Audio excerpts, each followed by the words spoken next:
বিসমিল্লাহি আলহামদুলিল্লাহ ওয়াসসালাতু ওয়াসসালামু আলা রাসূলিল্লাহ ওয়া আলা আলিহি ওয়া আসহাবিহি ওয়া মান ওয়ালা আম্মা বা'দ। আপনি যদি অর্থনৈতিক সমৃদ্ধি এবং স্বাধীনতা অর্জন করতে চান এবং আপনার যতটুকু উপার্জন আছে সেটার মাধ্যমে জীবনটাকে সুন্দরভাবে পরিচালনা করতে চান, তাহলে অবশ্যই টাকা সম্পর্কে পড়াশোনা করতে হবে এবং সঠিক জ্ঞান অর্জন করতে হবে। আমাদের দেশে সমস্যা হচ্ছে যে আমরা অর্থনৈতিক স্বাধীনতা অর্জন করতে চাই এবং সমৃদ্ধি অর্জন করতে চাই, কিন্তু কেউই টাকা নিয়ে পড়াশোনা করি না। যার ফলে দেখা যায় যে আমাদের দেশের মানুষ প্রচুর পরিমাণ স্ট্রাগল এবং কষ্ট করা সত্ত্বেও, পরিশ্রম করা সত্ত্বেও অর্থনৈতিক সমৃদ্ধি এবং স্বাধীনতা অর্জন করতে পারে না। তাই আপনার প্রতি আহ্বান থাকবে যে টাকা সম্পর্কে মৌলিক ফান্ডামেন্টাল বিষয়গুলোকে একটু শেখার এবং বোঝার চেষ্টা করুন।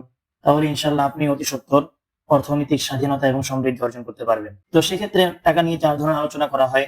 Number 1 mindset money, number 2 making money, number 3 manage money, number 4 multiply money. আপনি যদি এই 4টি বিষয়ে জ্ঞান অর্জন করতে পারেন এবং এগুলোকে বাস্তবায়ন করতে পারেন, তাহলে ইনশাআল্লাহ আপনিও অর্থনৈতিক স্বাধীনতা এবং সমৃদ্ধি অর্জন করতে পারবেন। প্রথমত মাইন্ডসেট মানি অর্থাৎ টাকা সম্পর্কে সঠিক ধারণা আমাদের মধ্যে অর্জন করতে হবে। টাকা ভালো নাকি খারাপ সেই বিষয়টাই যদি আমরা আসি, তাহলে দেখা যাবে যে অনেকেই টাকাকে প্রচুর পরিমাণ নেগেটিভলি দেখে। আবার কেউ কেউ এতটাই টাকাকে প্রমোট করে যেন টাকাই জীবনের মেইন লক্ষ্য এবং উদ্দেশ্য। তো এই দুটোর মাঝামাঝি একটি সামঞ্জস্যপূর্ণ পন্থা হচ্ছে, এজ এ মুসলিম আমরা এই কথা বিশ্বাস করব যে টাকা এটা একটা মাধ্যম, সম্পদ এটা একটা মাধ্যম। আল্লাহ তাআলা যাকে চান তাকে দান করেন এবং যে পরিশ্রম করে আল্লাহ তাআলার কাছে চেয়ে নেয়, আল্লাহ তাআলা তাকে বৃদ্ধি করে দেন। তবে টাকার মোহাব্বত অন্তরে বসে যাওয়া, এটা প্রত্যেক ব্যক্তির জন্য, প্রত্যেক মুসলমানের জন্য এবং প্রত্যেক ব্যক্তির জন্যই অত্যন্ত ভয়ঙ্কর এবং ক্ষতিকর। দুনিয়াতে যত মারামারি, হানাহানি এবং অস্থিরতা সবকিছুই কিন্তু হচ্ছে টাকার মোহাব্বতের কারণে। দেখবেন যারা কোটি টাকা দুর্নীতি করে অথবা একে অপরের উপরে জোর প্রয়োগ করার চেষ্টা করে অথবা সেক্ষেত্রে একজন আরেকজনের জমি দখল করে নিচ্ছে, বিষয়টা কিন্তু এমন না যে তার টাকা পয়সা নেই বা সে দুবেলা খেতে পারছে না, এই জন্য আরেকজনের টাকার প্রতি তার দৃষ্টি যাচ্ছে। তার যে পরিমাণ টাকা আছে চাইলে তার কয়েক প্রজন্ম পর্যন্ত সুন্দরভাবে চলতে পারবে, কিন্তু টাকার মোহাব্বত অন্তরে বসে যাওয়ার কারণে সে হাজারো কোটি টাকা থাকা সত্ত্বেও অন্যের টাকার প্রতি তার লোভ জন্মায় এবং অবৈধ টাকা সে অ্যাভয়েড করতে পারে না। এই জন্য ওলামায়ে কেরাম বলেন যে টাকা যতক্ষণ পর্যন্ত আপনার পকেটে থাকবে কোনো অসুবিধা নেই, এটা আপনার জন্য ঠিক আছে, আপনার জীবন উপকরণ ব্যবস্থাপনা করার জন্য আপনি এটা ব্যবহার করতেই পারেন। কিন্তু যখনই টাকা আপনার পকেট থেকে অন্তরের মধ্যে জায়গা করে নিবে, তখন থেকেই আপনার জন্য অসুবিধার কারণ হয়ে যাবে এবং এই টাকার মহাব্বতই আপনাকে আপনার দিন, ধর্ম, নৈতিকতা সবকিছু থেকে ছিটকে ফেলে দিবে। তাই টাকা সম্পর্কে সঠিক ধারণা লালন করা এটা আমাদের সর্বপ্রথম কর্তব্য। দ্বিতীয় হচ্ছে মেকিং মানি, টাকা উপার্জন করার মাধ্যম। দেখুন পৃথিবীতে অনেকভাবে টাকা উপার্জন করা যায়। কেউ হালাল ভাবে করছে, কেউ হারাম ভাবে করছে, কেউ প্রচুর পরিমাণ কষ্ট করেও খুবই সামান্য উপার্জন করে, আবার কেউ কেউ দেখা যাচ্ছে যে স্মার্টলি কাজ করার কারণে অল্প কষ্টের মাধ্যমেও প্রচুর পরিমাণ টাকা উপার্জন করছে। তো সেক্ষেত্রে আমি কিভাবে টাকা উপার্জন করতে পারি?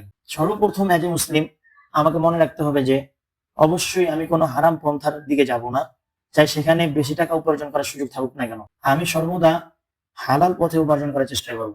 আর দ্বিতীয়ত হচ্ছে যে যেহেতু বর্তমান সময়ে এসে কায়িক শ্রম করে অথবা প্রচুর পরিমাণ পরিশ্রম করে অনেক বেশি টাকা উপার্জন করা যায়, এটা যতটুকু সত্য এর চেয়ে বেশি সত্য হচ্ছে যে স্মার্টলি যদি কাজ করা যায়, আপনি যদি কোনো একটি স্কিল শিখতে পারেন, আয়ত্ত করতে পারেন, সেটার মাধ্যমে হালাল পন্থায় আপনি অনেক বেশি উপার্জন করতে পারবেন।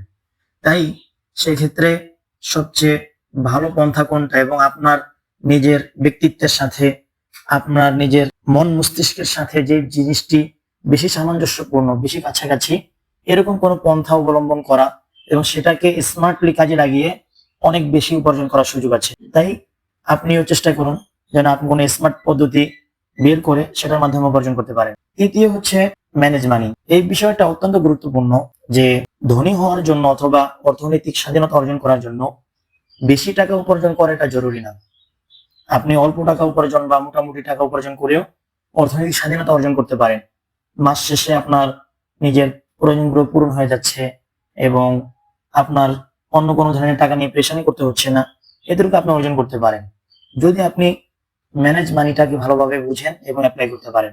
তো টাকা ম্যানেজ করার জন্য আপনার নিজের খরচের খাত নির্ধারণ করতে হবে এবং আপনি কোথায় খরচ করছেন, অযথা খরচ হয়ে যাচ্ছে কিনা বা আপনার সঞ্চয় ঠিকমতো হচ্ছে কিনা, এই বিষয়গুলোকে লক্ষ্য রাখতে হবে।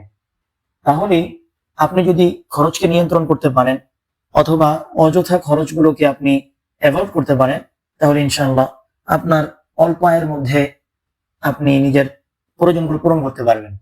হ্যাঁ, তবে এক্ষেত্রে যদি আপনি এর পাশাপাশি সদকাকে যুক্ত করতে পারেন, প্রতি মাসে একটি সদকার বাজেট আপনি তৈরি করতে পারেন, তাহলে ইনশাআল্লাহ আপনার উপার্জন যতটুকুই হোক না কেন সেখানে আল্লাহ তাআলা বারাকা দান করবেন এবং আপনি সে অল্প টাকার মাধ্যমে অনেক কাজ আপনি সম্পাদন করতে পারবেন, আপনার প্রয়োজন পূরণ করতে পারবেন।